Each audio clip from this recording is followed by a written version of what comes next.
ব্যবসায়ী লাভ এবং ক্ষতি সিস্টেম নির্ধারিত করা। কোনো মাল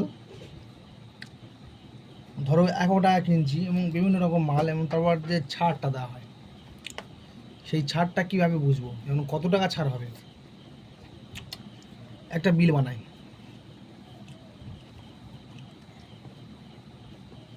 1 কেজি মশাল 2 পিস 105 টাকা করে কেনা পড়লো। আচ্ছা, চাল 10 কেজি 32 টাকা করে নিল।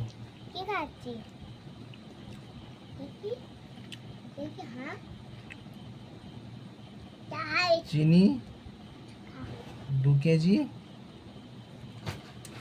48 টাকা করে নিল।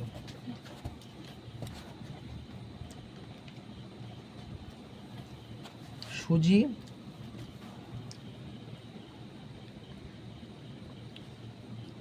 1 কেজি 40 টাকা করে নিল। এইভাবে প্রত্যেকটা মাল নেওয়া হয়। দেখা যাচ্ছে মশলা যদি 105 টাকা করে নেওয়া হয়, সমানে সমানে হয়ে যায় 210 টাকা। আর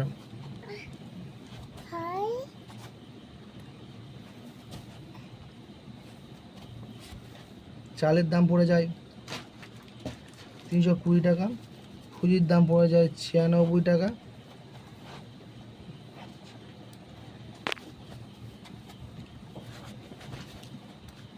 আর 40 টাকায় এইসব করলে 6, 9, 13, 14, 15, 16, 606 টাকা দাম পড়ে যাচ্ছে। যেমন এই ফোন কোম্পানির তরফ থেকে 2.5 টাকা 2.5 টাকা ধরো ছাড়, 2.5 টাকা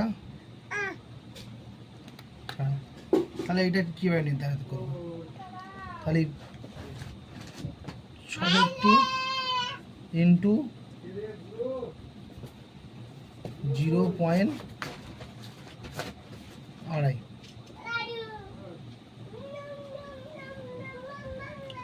এটা যদি গুণ করা যায় তাহলে বেড়ে যাবে।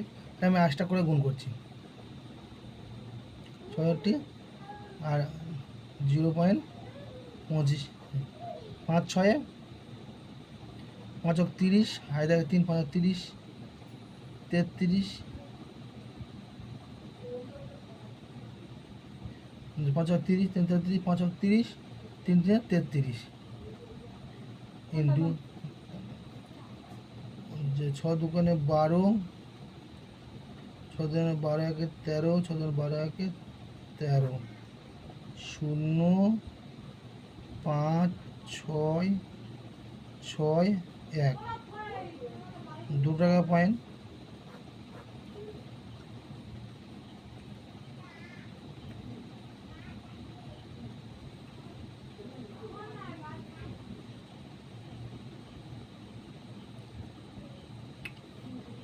ভুল এলো,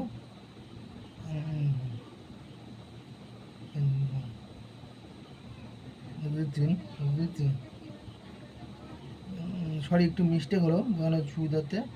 তাহলে 16 টাকা 50% ছাড় হবে, 16 টাকা 50% ছাড় হবে। তাহলে 66 থেকে 16.65 টাকা ছাড় হবে। 5 3